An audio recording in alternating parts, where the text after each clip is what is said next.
3, 2, 1.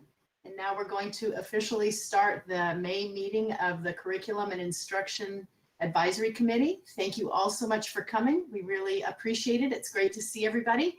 And although this is unusual, it's actually, I don't know, it's kind of fun and different. And I guess if you're a Brady Bunch fan, then you just feel like you've come home to the Brady Bunch. Who knows? Hopefully most of you are able to see your fellow participants here. We are recording the message. I'm sorry, we're recording the meeting. And so there are a couple things I just want to show you about how the screen works in case you're not familiar with Google Meet.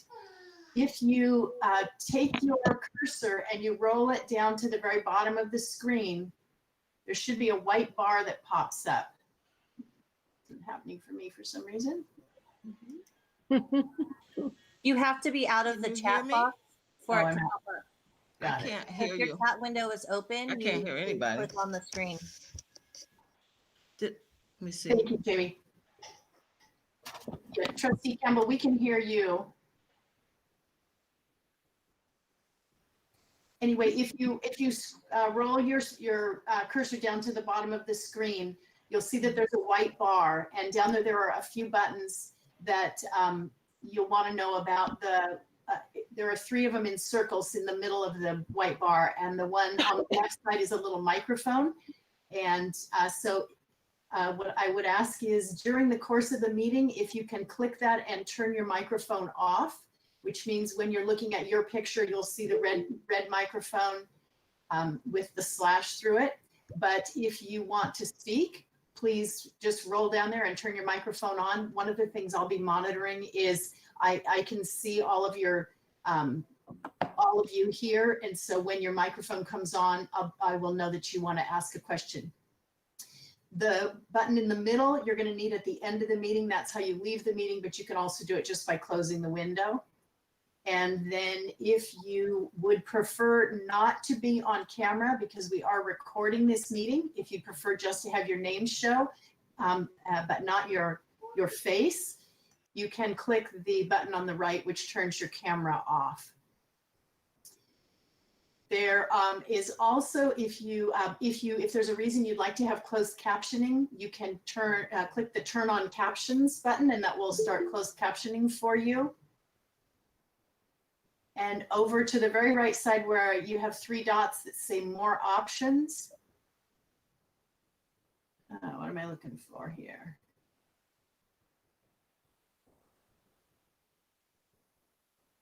Oh, I know, I'm sorry. So that's really what you're going to need from the bottom of the screen. At the top of the screen on the right, you will see that there's another white bar, and on the left, you probably have something that looks like a grid, a 3x3 grid. If you click on that, that should show you all of the pictures of the different participants in the meeting, kind of spread out Brady Bunch style. The 23 next to it just tells us we have 23 people on the meeting right now.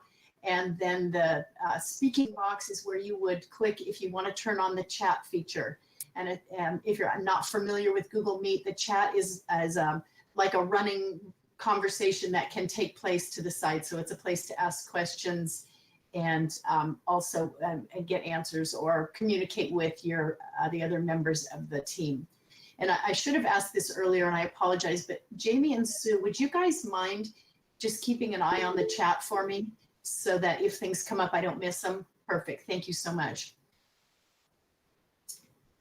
So what I'd like to have each of you do sort of to practice working with the chat, because we are recording the meeting, I need to have a message put in the chat from each of you just saying I'm aware that the meeting is being recorded. So if you roll over to that little speaking bar and click on it, it should take you into the chat. And then if you can do what Sue did, just type in your name and that you're aware that the meeting is being recorded, that would be great. Thank you all so much.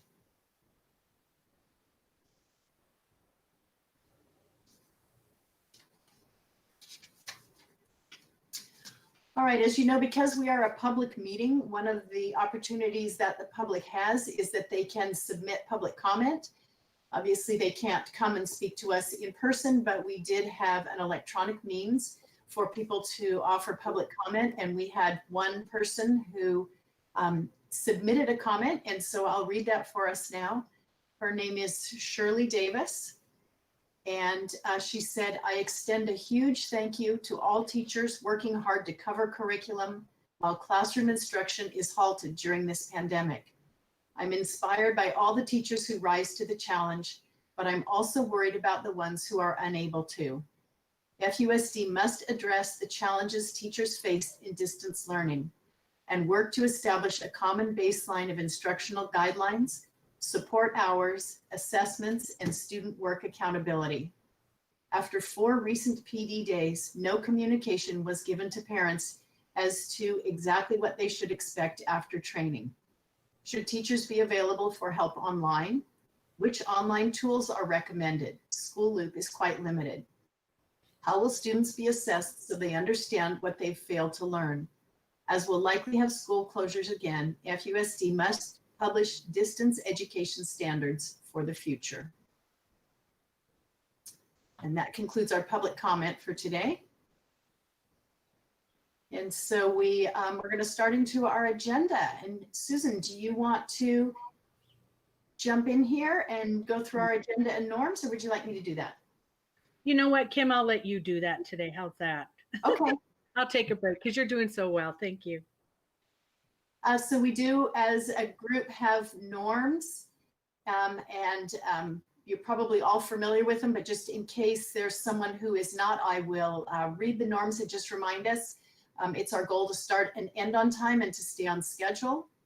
We ask that cell phones be silent, and in this case, we're also asking that people have their microphone turned off until they would like to join the meeting. And of course, we'd love to have your comments, but until then, if you can leave your microphones turned off, it just reduces the amount of background noise we have. We like to leave time for clarifying questions. Our decision-making is made by a majority.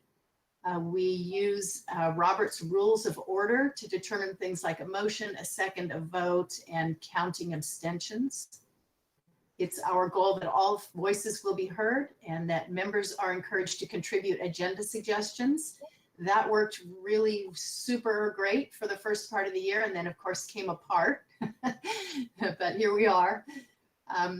We ask that people participate on a step up, step back basis. And that is, if you're a person who commonly likes to speak, maybe you speak, but then you also step back. If you're a person who very rarely speaks, but always thinks to yourself, oh my gosh, I've got something to say, go ahead and take the opportunity to share that. Please be engaged, share your ideas, respect each other's voices, and be prepared.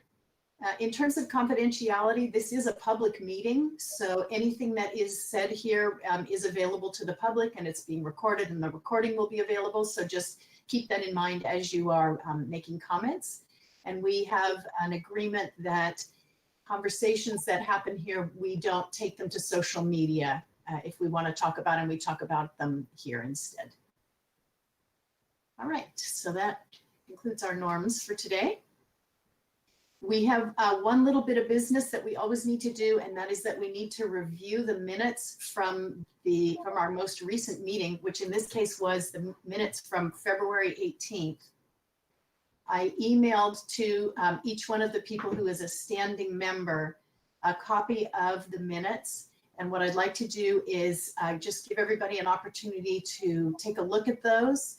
And if we need to make any changes to them, we can do that. And may I belatedly say thank you to Mr. Cruz, who again is serving as our secretary and is taking our minutes remotely, virtually. So it's 4:40 now. I know, yay for Mr. Cruz. Thank you, Mrs. Brown. Let's take 2 minutes, look over the minutes if you were here at our February meeting, and let's see if there are any changes that need to be made.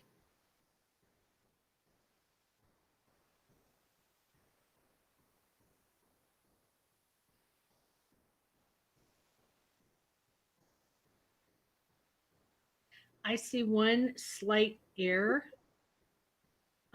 It's under English Language Proficiency Assessment for California LPAC. And it should be set, the fourth No, the third bullet point down should be tied to ELD instead of ELE standards. It's Okay, a slight thing, but it should be ELD. Take off the E and add the D, please. yep, I can see Mr. Cruz has taken care of that. Thank you. Thank you. Yep.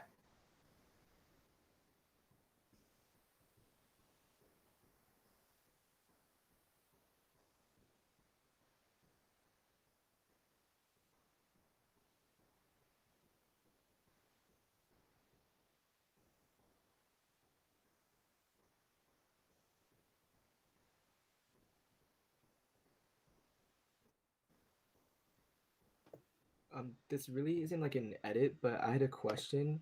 Uh-huh. So on the update to C&I staffing for 2021 or 2020 to 2021 school year, it says that they'll make a decision at the next board meeting on whether to like reduce positions. So I was wondering if that decision was made or if it was published. I'm looking to find where. It's like the at very end of the first page and then starting on the second page also. Oh, yeah, thank you for asking. Yes, the decision was made at the board meetings and we did not end up reducing any positions in the C&I department. All right, thanks. Stacy, go ahead. Can I make a motion to approve the minutes as amended? Is there a second? I second the minutes. Okay. Susan?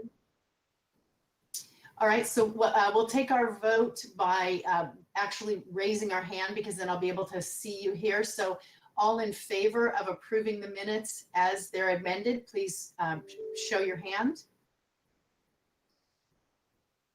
Okay. Oh, hang on, I probably should count that, huh? I'm sorry, can you put them back up?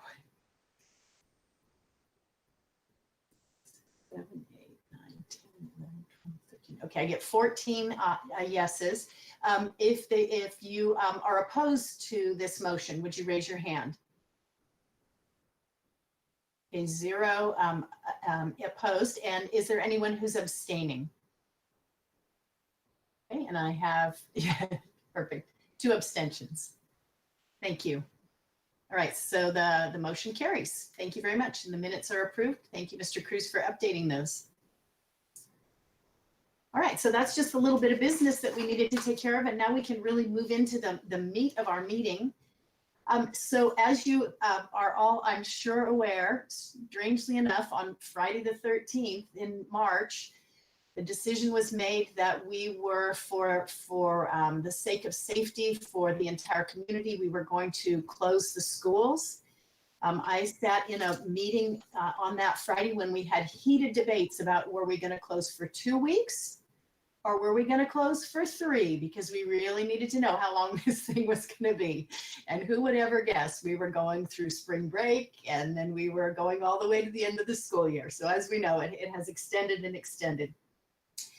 So of course, when we thought it in the beginning, we thought it was a couple weeks. Okay, we'd kind of just fake our way through it. But as it became clear that we were going to finish the school year in this way, it also became clear that we as a school system needed to figure out how to connect with teachers. We needed for teachers to be able to connect with students. We needed to involve families because this was really going to be a huge community effort.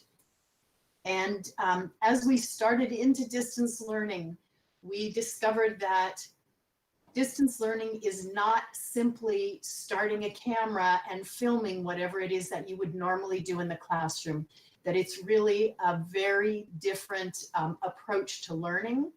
It takes different skills on the part of our teachers. It takes different skills on the part of our students.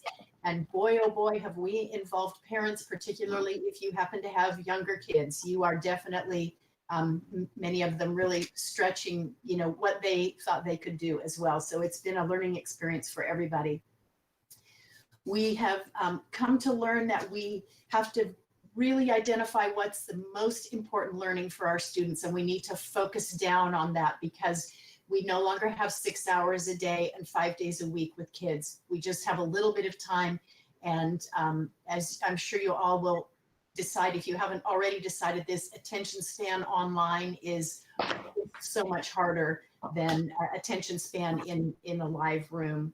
So we've had to let go of lots of things. We've had to let go of practices that didn't serve us well. We've had to let go of projects that did. We've had to keep in mind that we really had a luxury that we almost, I think, weren't aware of when we had students in a classroom, because we could control that classroom. And now we have our students out in their homes, and we don't really know who has access to technology, although we have done everything we possibly can to make every student make sure every student has a Chromebook, and if they needed a hotspot so they could get onto the internet. We're aware that our kids may very well be in homes where there are 2 or 3 devices, but families may be home working, brothers and sisters may be working, and so it's not a safe assumption to assume that you can say to every student, hey, I need you online at 9 o'clock in the morning, because there may or may not be a way for them to do that. We really don't know what sort of adult support is going on. There may be adults in the home, but they may be working. There may be adults who are providing essential services who aren't in the home. And so a lot of what we could control in a classroom is beyond our control now.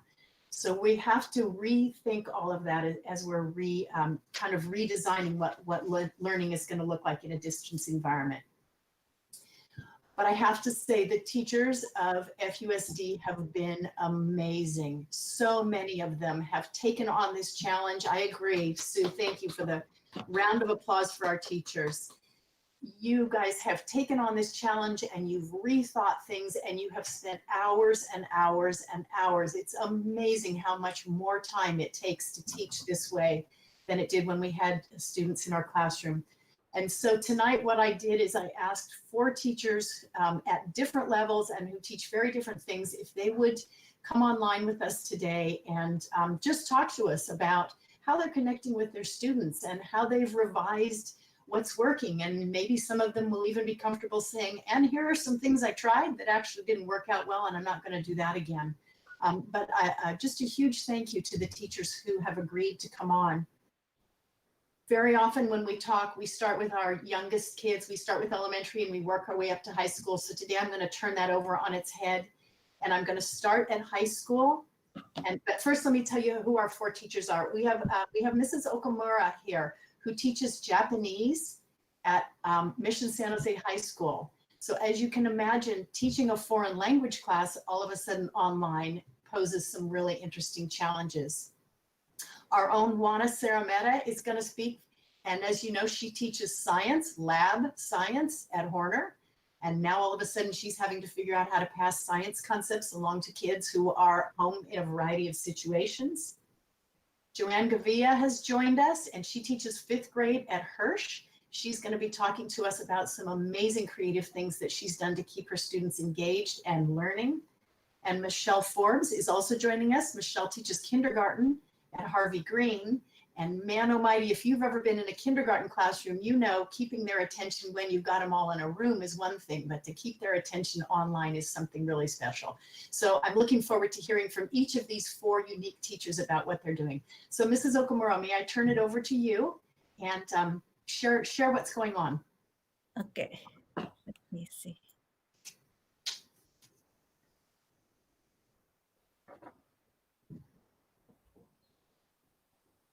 Can you see? Yes, we can. Okay, hi, my name is Mariko Okamura. I'm Mission High teacher teaching Japanese. And my Japanese class is very unique. We have a Japanese 1, 2, 3, and the AP Japanese class. And all students stay with me for 4 years. And I feel so attached to the students because I feel like students are just a family, our family, and I meet them every day for 4 years. Wow. And we have an interesting annual activity.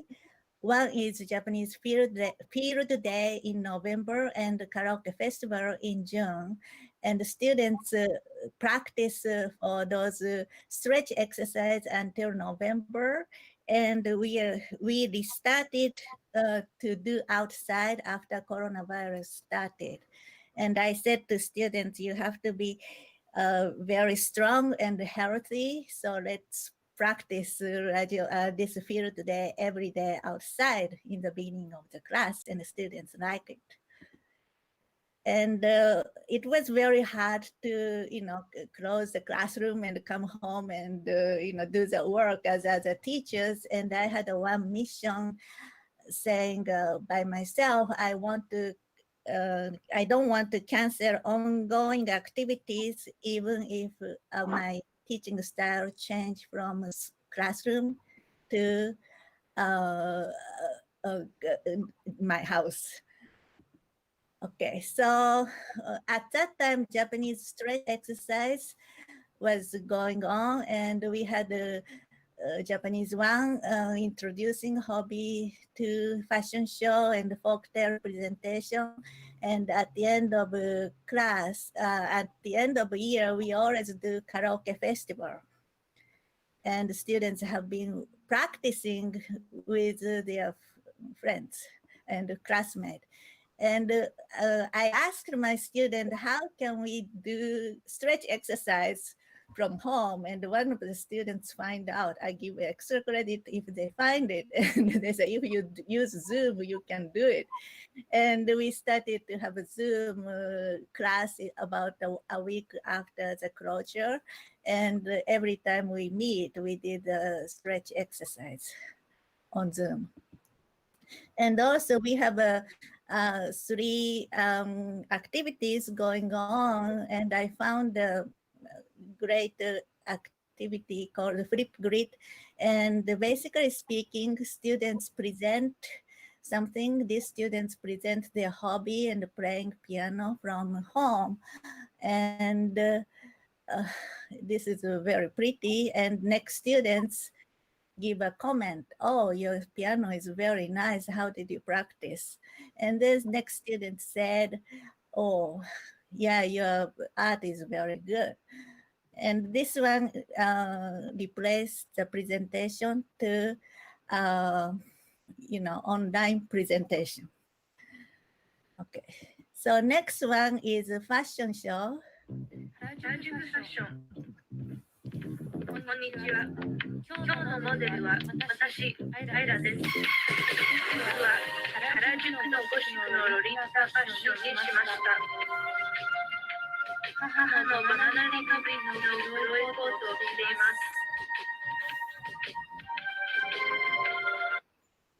す。Okay, so this student got the A plus because this is Japanese fashion, so it was very amazing. And the next one was folktale, Japanese 3, and the students are supposed to do in the classroom, made a skit already and practice a skit by themselves with a group, and ended up with the slide presentation.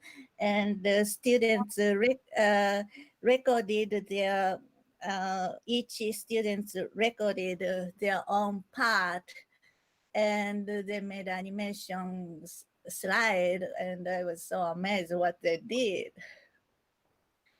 Okay, so this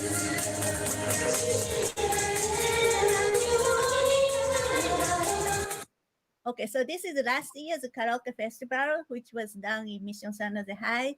Basically speaking, memorize a song in Japanese and dance together was our project. And right now, still, while I'm teaching, for example, Japanese 1, Japanese 2, and Japanese 3 students are with a group getting together and practice in different places without my supervision. And at the end, they're going to give me a proof of practice, and they sent me photos of practicing online, and they sing a song together. So, and also I'm so excited about coordinating with Oak Ridge High School teacher, Mrs. Madison. Mrs. Madison and I started Japanese program and karaoke festival together, and I talked with her, and what do you think about karaoke festival? We don't want to give up. And she said, oh, I don't want to give up karaoke festival.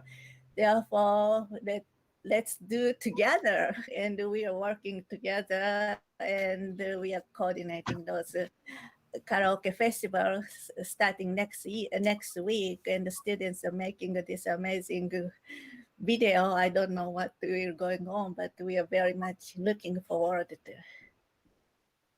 Okay, so thank you very much for everybody, and especially I want to say thank you to American Association of Teachers of Japanese and the California Association of Japanese Language Teachers, because every Saturday they give a seminar for us, and especially many professors who are expert in online education in university taught me a lot of things, and they encouraged us to do online education. Finally, thank you very much for invitation. And this is it. Thank you so much. Thank you. Yeah, yay. Thank you so much, Mrs. Okamura. I'm sure everybody, I can see the faces. Everybody was just smiling and so enjoying. Gosh, you've just brought a lot of joy and a lot of fun and a lot of laughter into learning in this challenging time. And that's just wonderful. Thank you so much for coming on and for sharing with us. Do you mind staying on Sure. until the end of the presentations? There may be people who have questions that they want to ask at the end. All right, great. Thank you so much. Thank you. Okay, so there you got to see how someone who's teaching a foreign language has made the most of a distance learning environment. Excuse me, how can I stop my voice? So you should be able, there should be a something either at the top or the bottom that says you are sharing your screen, and there should be a blue button that says stop. Stop presenting. Okay.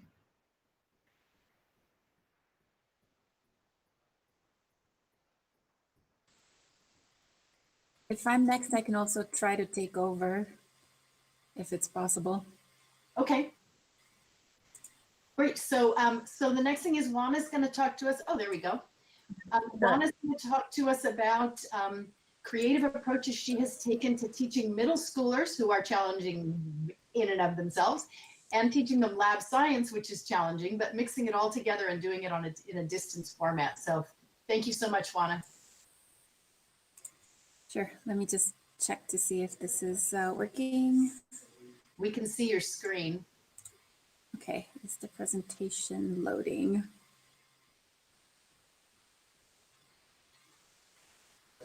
Things are slower. There you go. It looks like we can see your presentation. All right. So as Kim said, I'm coming from a lab science, which is challenging to do remotely.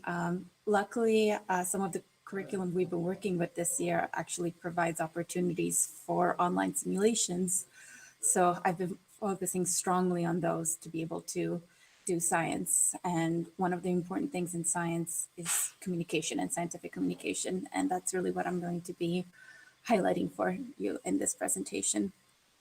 So really quickly, just to start off, when distance learning was announced, I tried to continue my students using their scientific notebooks, which, and then take pictures, scan it, and submit it to Google Classroom, which was not the most ideal scenario just because, as you can see, images are blurry.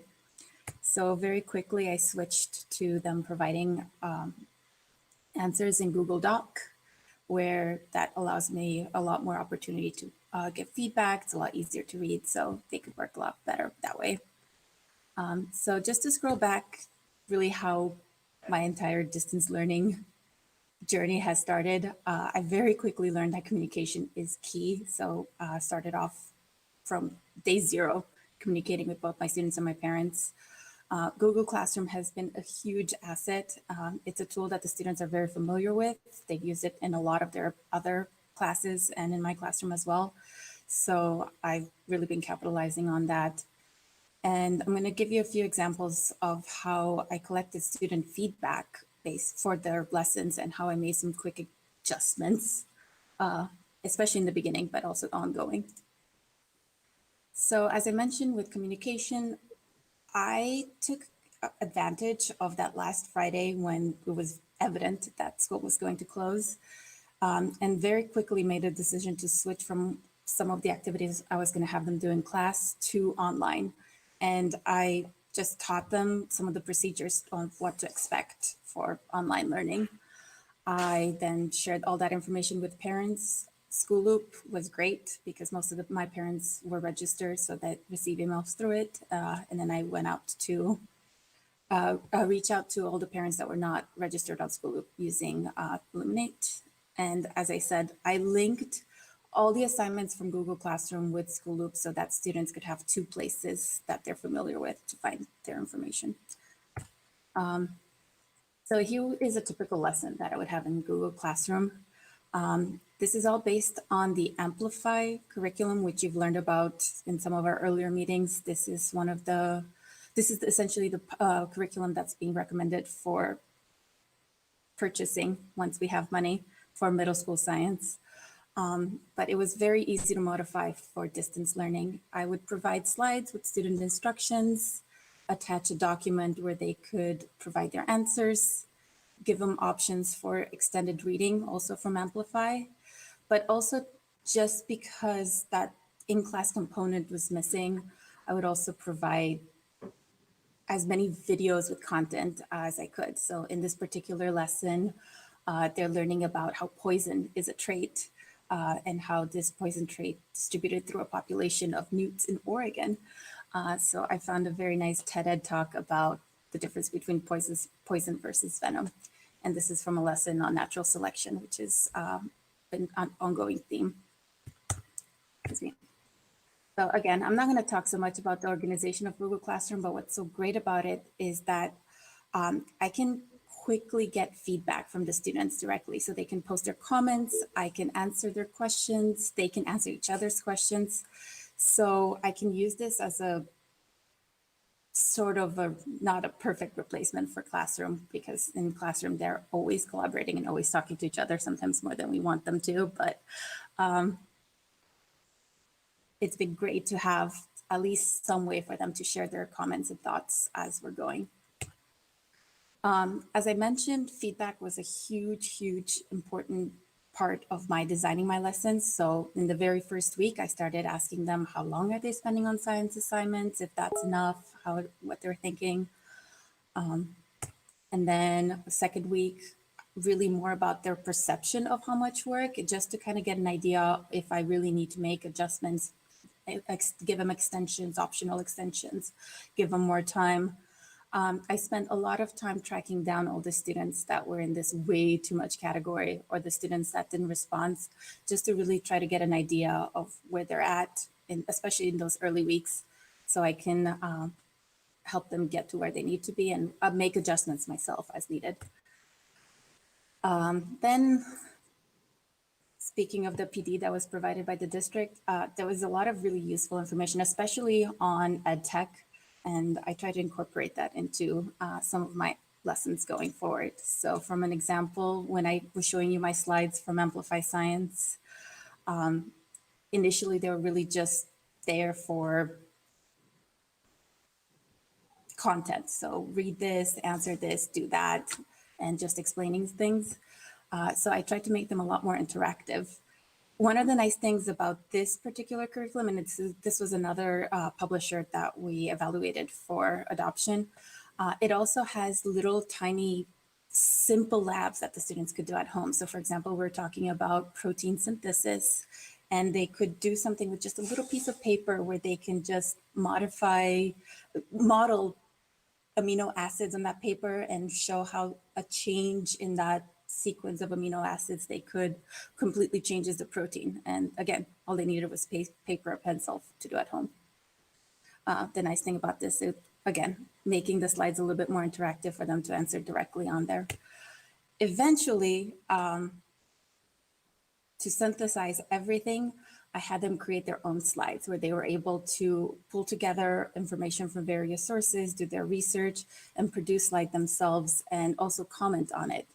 I tried to give them an opportunity for interaction as much as possible in the digital space. the scariest thing for me was making the video tutorials. In the first few weeks, I was looking for videos online, but sometimes that's not enough. And here's an example of a tutorial that I made for another simulation that the students were working with. And this is actually something that we're working on right now, where the students are designing a treatment to prevent drug resistance in malaria parasites. Because I'm a scientist and I love data, the final slide I'm going to leave you with is I've been tracking my student participation, and despite all the challenges that distance learning provides, I'm just super proud of how hardworking they are, and they've really been doing an excellent job. Thank you so much, Juana. I love it. What a round of applause for Juana.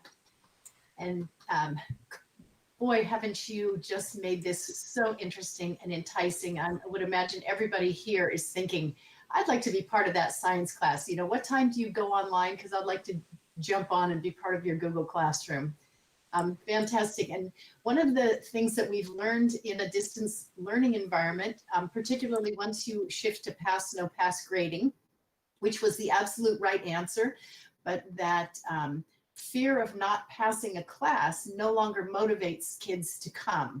And so it takes a teacher like the teachers that we're seeing here to make sure that kids keep showing up and keep doing the work and keep being interested and motivated to learn. And this is really learning in its purest form. This is not learning to avoid punishment. This is learning because learning is interesting and enriching, and congratulations for that. And thank you for this really nice presentation, Juan. I really appreciate it. All right, we're going to jump down into the elementary world now. So Joanne Gavia, who teaches 5th grade at Hirsch Elementary, is going to talk to us a little bit about what she's been doing with her class. Thank you. Thank you for having me as well. And Ohana, now I'm glad to know I'm next door to you. Hirsch is right next door to Horner, so I'm so glad. So when we started out, we that Friday on the 13th, it was great that we had enough time to say, take everything that I know we are going to continue on. So our spiral math notebook for our steps and our grammar, reading, and writing notebooks. I am so grateful that we had the time to get those to them, because that was a huge part of our learning. We use Google Classroom anyway, and so the kids were used to it. So, but what I was not used to was teaching on it. So when I initially started that Monday, we started with lessons with everybody in the class, and I quickly learned that was not the best way. So lessons opened, and it was a lot of this, a lot of this. Bobby, get out of bed. Bobby, sit up. Yeah.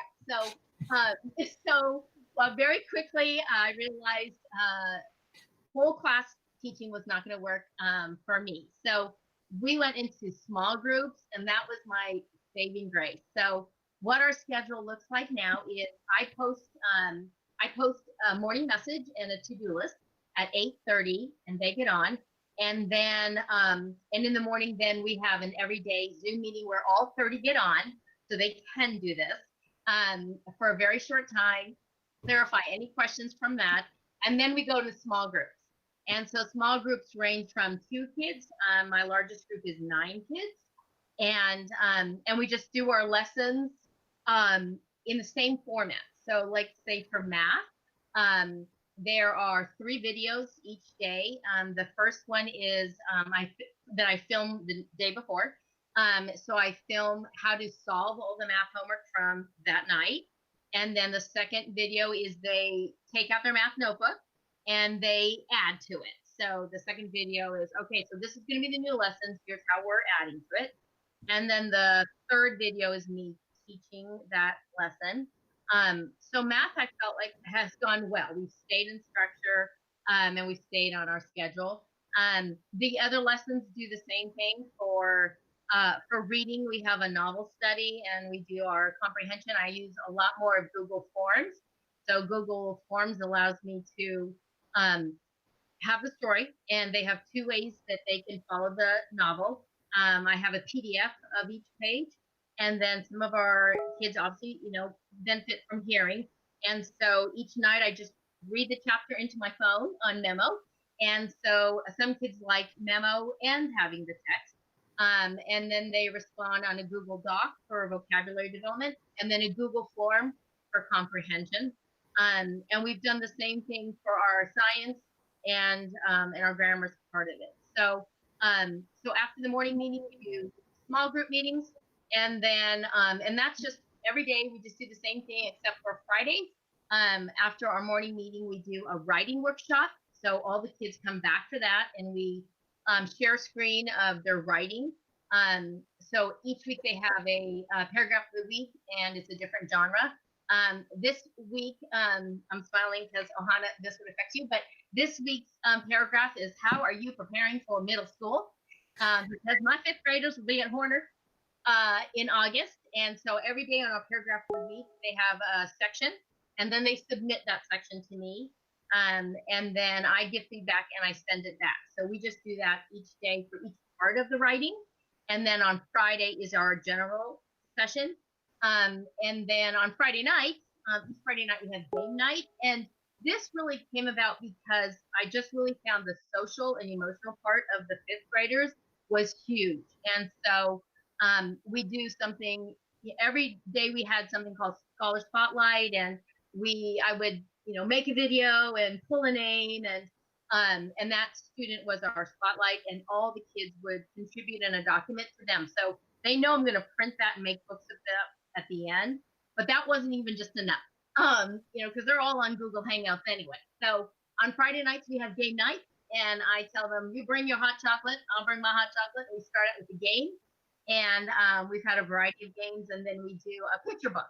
And so at first I started with a novel for Friday night after game night, but it was too hard because kids came and went. But even at 5th grade, they needed a picture book. So so that's our schedule Monday through Friday. And then some of the events. So I'm going to try sharing, and I'm usually sharing on. So please tell me if this doesn't work. Just to highlight, they said some of our. Work? Yep, it's working. Do you see something? Okay. Yep, there we are.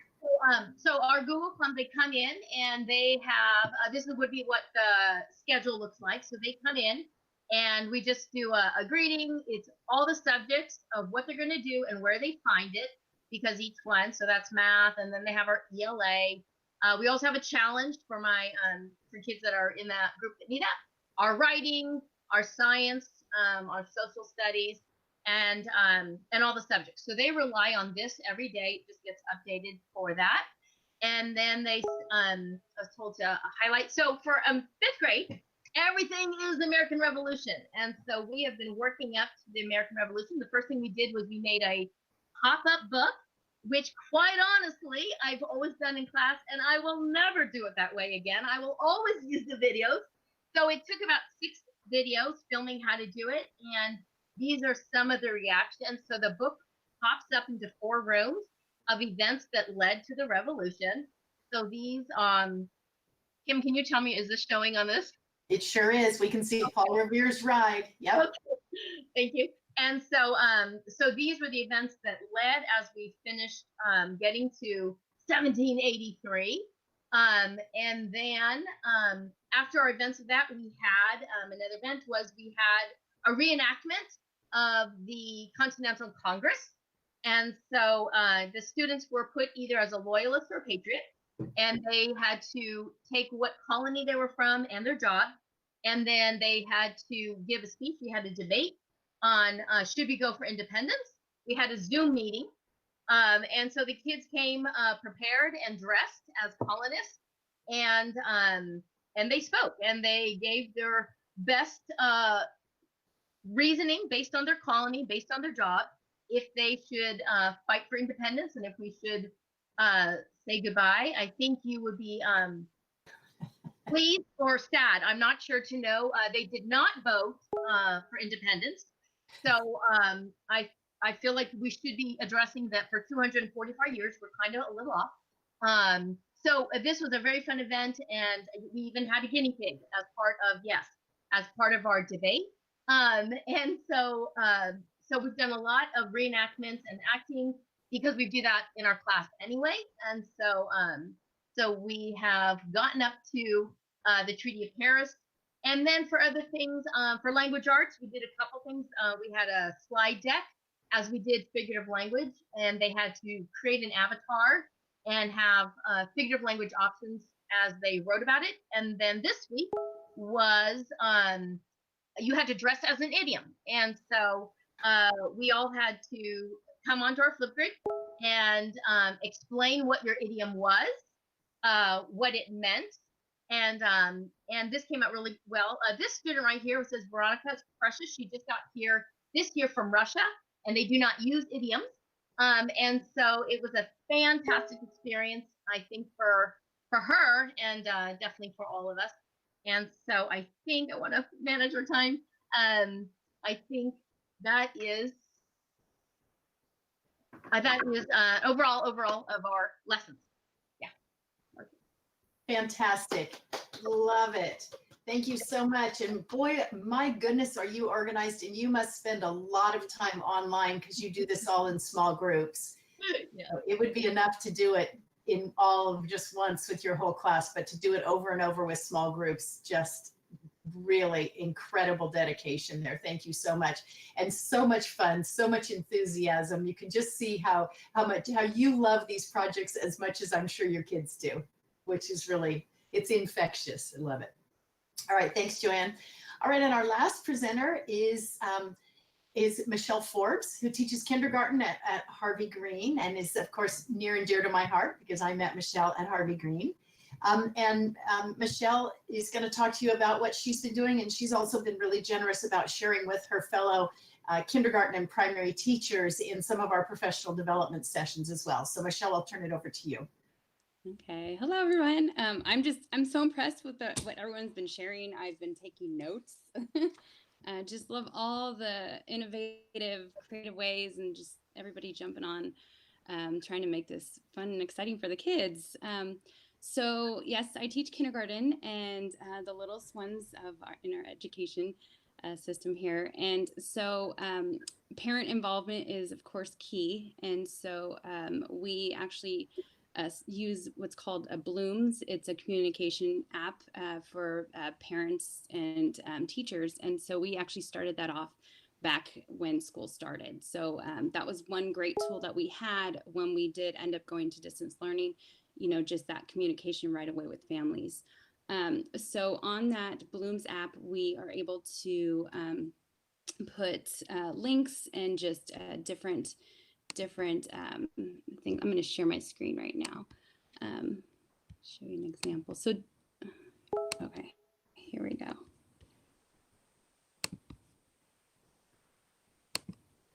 So let me go, actually have all these little screens open.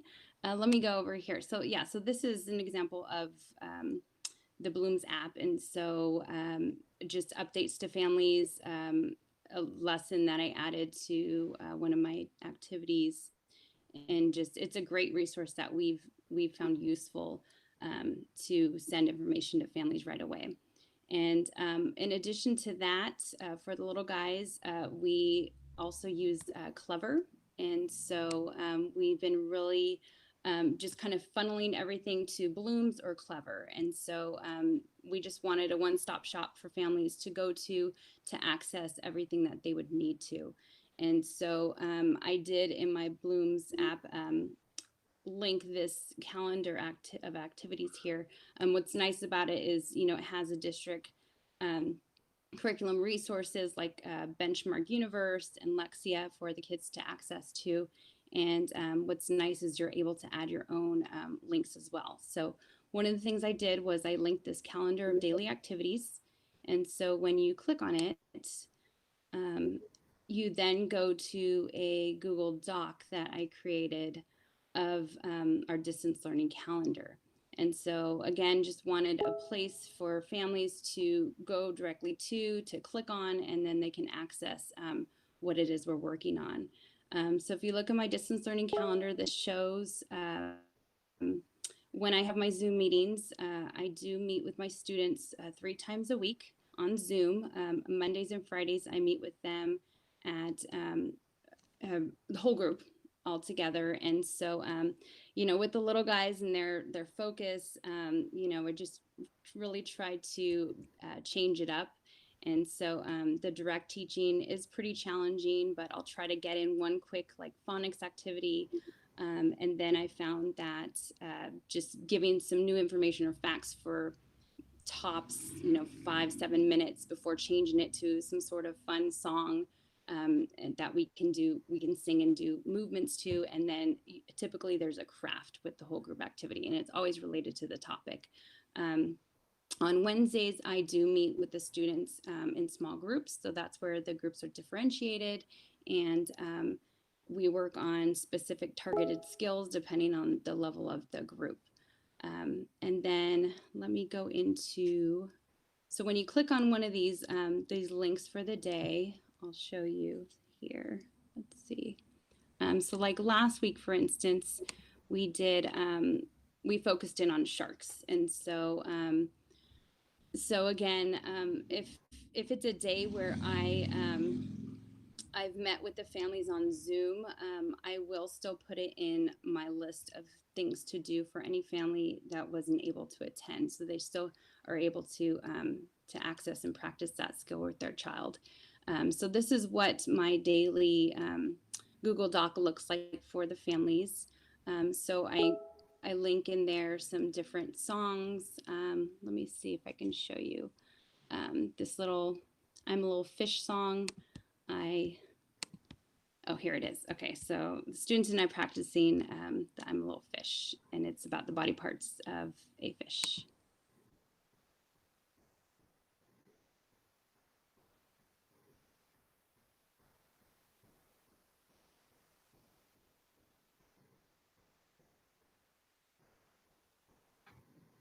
You could see Jerry over there laying on his bed.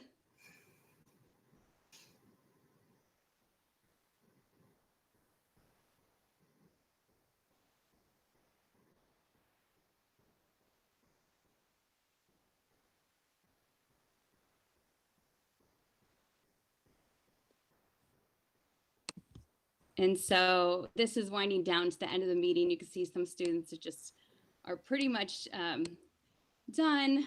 So it is a challenge to try and just keep the little ones engaged.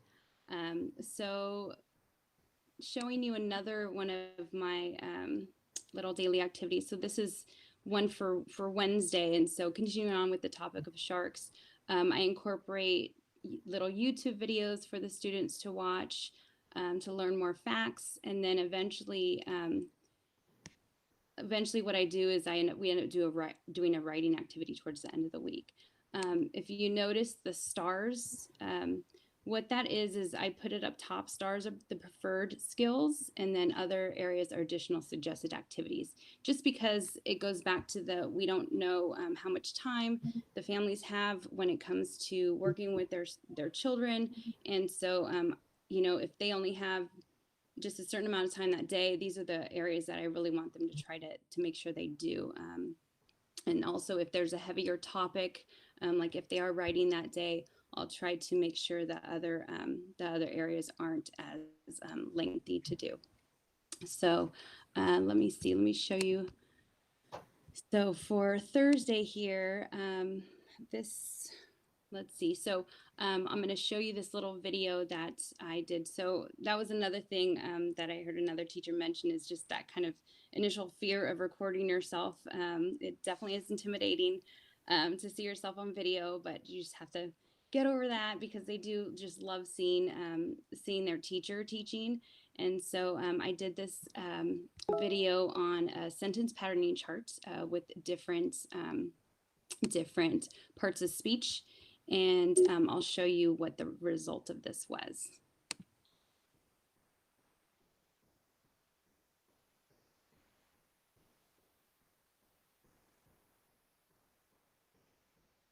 And so for an activity like this, normally in class, I would be working with the students. We'd come up with all the different words to add to the chart. But, you know, with this type of setting, I pre-fill the chart. But then when I'm working with the kids, I'll call a few students to just give me some more words to add to the chart, and then we'll do it together. So this is a way to see what the students have done. So in Blooms, there is a portfolio section where parents can upload their work. And so this is a little student who took that sentence patterning chart that we sang and practiced the different words for. And one of the jobs I asked them to do was come up with a sentence or two. And so he came up with 2 different sentences using the sentence patterning charts. And here's a sample. This next picture just shows an example of a student working. It looks like she's doing some writing right on top of her tablet. And so in those daily activity docs, I do upload PDFs for the parents to either print out if they're able to, or if they're unable to print out. It looks like they got pretty creative here with writing on top of the tablet. I do mention just using paper and pencil. All the activities I do, I try to keep that in mind. And then this last one here shows a student and some of the work that she has done for the week. So they're able to upload and show what they've done. And so that's pretty much what I was going to share. Let me see how I can get out of my sharing. Michelle, thank you so much. What an amazing use of technology to connect with our youngest learners. And I am sure that the parents appreciate your organization, and the fact that you've been communicating using the Blooms all year long really must have helped things a lot. I also am sure the parents really appreciate your saying, here's a lot of work, but if you can only get to a little bit of work, these are the most essential pieces of it. That's just really keeping in mind what's the reality of what's going on in people's homes. So your creativity, your warmth just shows through so much in all of what you've done. So I really want to thank all 4 of our teachers. What diversity, what creativity you all had a chance to see. I'd love to open it up for a couple minutes for questions. If any of you who were watching the presentation have something that you'd like to ask or say to our teachers, maybe we can spend no more than about 10 minutes doing that, but I'd open it up. So if you want to ask a question or say something, roll your cursor down to the bottom of your screen. When that white bar pops up, turn your microphone on, and I'll see that you are no longer on mute, and then I'll try to call on people more or less in the order they come up.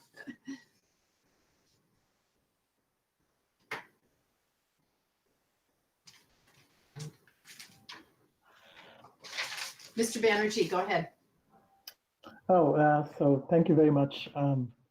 Thank you again for presenting. My kid goes to kindergarten, so I'm very, very thankful to the teachers and to the school district to come up with an online resource.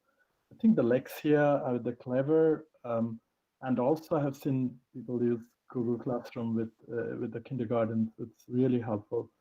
So it's an awesome resource, great resource to have for kindergarteners. So thank you for that. Just a comment. Yeah. Great. Thanks, Mr. Banerjee.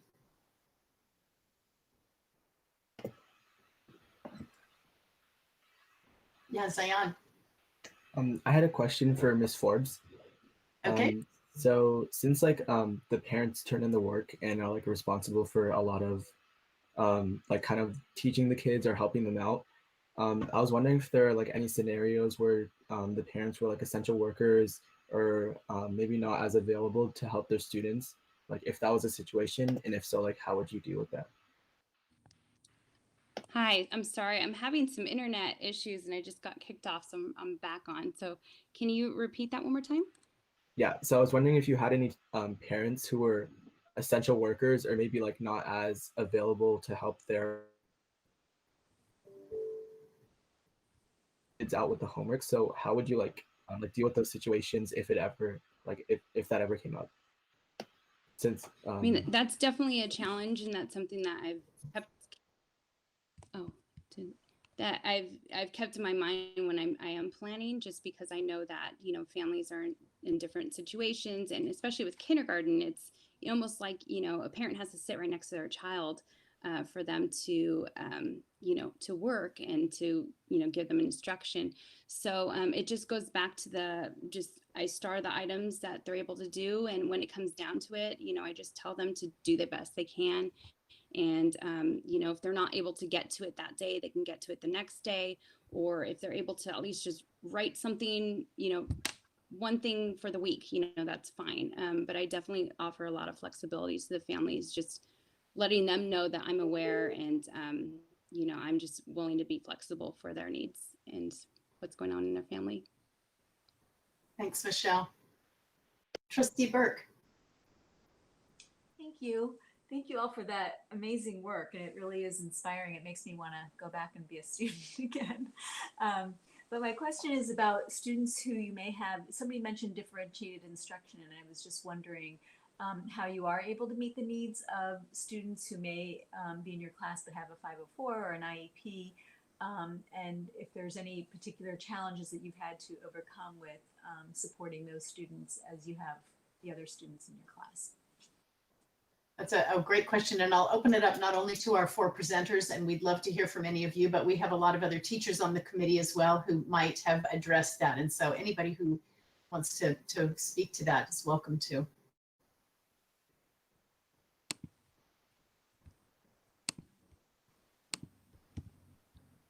I definitely think well, if there's any bonus or plus to this, but the fact that we have worked with the students for a good majority of the year, we were able to know where they were ability-wise, and so I'm sure many of the teachers here already had groups set up, and in place before we left. So that has been a benefit of knowing that information to continue a small group in the digital learning setting. However, in the fall, I think that's definitely going to be a different case, and something to have to think about how to get creative with figuring out, where they're at with their abilities. If I could just jump in on just because one aspect I felt was really surprising for me and interesting. So you mentioned, for RSP kids, our RSP teacher did also hold individual Zooms, for students in her class. And, I think I mentioned my small groups were based on ability. So I was able to differentiate that way. But one area that really surprised me, we talk about special ed, and a lot of times our high achieving and GATE kids, we just assume how they're going to perform. And one really interesting aspect of this was, I had my really high kids, 8:30 that homework was posted, and at 8:15 they're on, hi Machine, where is everybody? Hi. So there's that. But then I had about 3 really high, 2 identified gates within that, and they struggled so much. And we had a lot of just small one-on-one talking. And I feel like one aspect that was a surprise to this for me was, I think a lot of kids that are really high performing, they really have a strong identity at school. And at school, everybody knows that is my identity. I'm strong. I'm kind of looked up to. And for these 3 kids in my class, this was really, really hard. They, I remember one boy saying, we were just having a one-on-one, and he said, Miss G, I'm really smart. And now I don't feel I'm as smart as I should be. And I feel like school is now not as important as I thought it would be, because my friends don't see me as smart now. And he was the first one in a conversation that stood out. And then when I started looking at 2 of my other really high performing, they just had a really hard time doing the lessons, and maybe because they felt they weren't getting the recognition and from their peers that you usually get in a classroom. And that really surprised me, because I didn't expect that. Some of my kids that were struggling, I kind of had an expectation of what that would be like, but not that group. So just in going forward, I think that would be something to keep in mind, that some kids, they are not used to not being in this, kind of like our kids were really strong in athletics, my kids in the basketball team. It was really hard for them not to get, because that's where they used to shine, and now they didn't have that. So just to put that out because that touched me as a surprise. Yeah, thank you. Interesting combination of, as Michelle Forbes said, you do know your kids, and so that's a leg up. And yet, as Joanne has said, you think you know your kids, but sometimes they don't end up, the ones you'd think would thrive don't necessarily. And I would imagine there are some kids who have found this to actually be a pretty great way to learn. So it's just interesting, any news sitting like that. All right, Mr. Banerjee, I see you're open. Yeah, and I think great. To follow on to that, kids who may have 504 or IEP, I believe what I've heard is that individual teachers or the specialists are developing alternative learning plan for them that goes with the class. I'm not sure if it is followed generally or is it just for the kids. That's something I just want to put out there. Sure, and kids with individualized education plans, IEPs, their teams always work together to find out how they can leverage their strengths in order to, give them as much access to grade level curriculum as anybody else in the class. All right, I would imagine we could talk about this all night, but I also know you've been sitting more than an hour looking at your screen. And so I am going to say thank you again to our guest teachers who came today, and you saw how much preparation they put into what they brought and shared with us. You can only imagine the time they spend getting ready for their own classes, and this was on top of that. So thank you so much. Just a couple housekeeping things before we wrap up.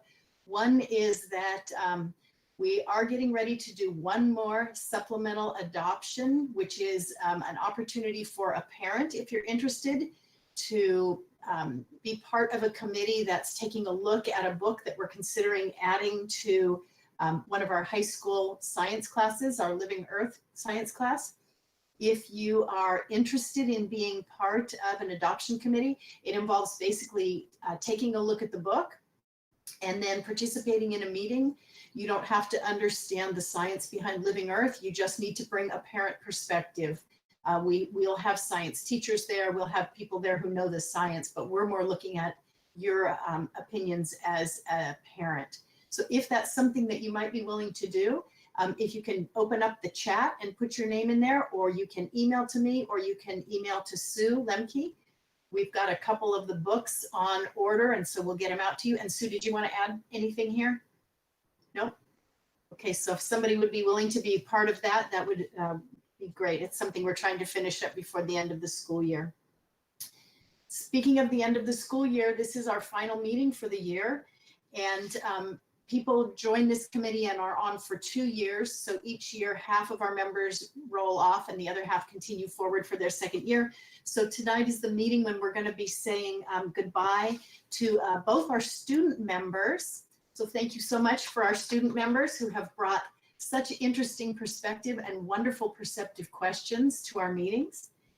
We're saying goodbye to 3 of our teachers, our chairperson, Susan Candio Hernandez. So thank you so much. Susan's been our chair for 2 years running. Really appreciate that. Lisa Oliver and our own Juana, who was a guest star today, will be rolling off as teachers. We have 3 parents who are also going to be leaving us, Ms. Brown, Ms. Chen, and Mr. Cruz, who has been our secretary for the year. So a big round and a thank you. And then one of our principals, Mr. Benavides, has been a faithful member of our committee, and he rolls off at the end of this year as well. So the way it works, yay! The way it works is in the fall, given who knows what the fall is going to look like, but typically in the fall, we would make applications available to parents who might be interested. The FUDTA Teachers Union organization picks the teachers who are going to be on the committee. The management organization solicits principals who might be interested. Our bylaws do say that a person can have consecutive terms. So for those of you who are ending this term, if you really would like to continue to stay, get in touch with whoever the group is that makes those choices for the parents. that would be our Board of Trustees. So we accept applications, and then the Board of Trustees goes through those and works really hard to make sure we have diversity of ages of students represented, diversity across our city, and we're really looking for just looking for people to bring all sorts of perspectives to the committee. But I just want to say thank you so much to all of you who have been on the committee and who have served us so well for the last couple years. Our first committee meeting next year will be in October. It'll probably be the third, usually the third Tuesday of October. I'll definitely let people know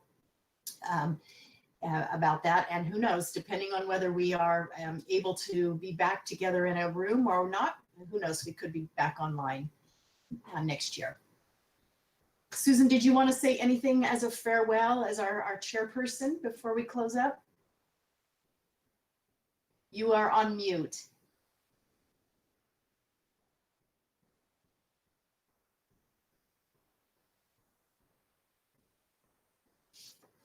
Yeah, you're still on mute. There you go. I just want to say thank you to all of you. I've learned from every single person on this committee, whether you were a student, a parent, or a colleague at the district level or a teacher colleague.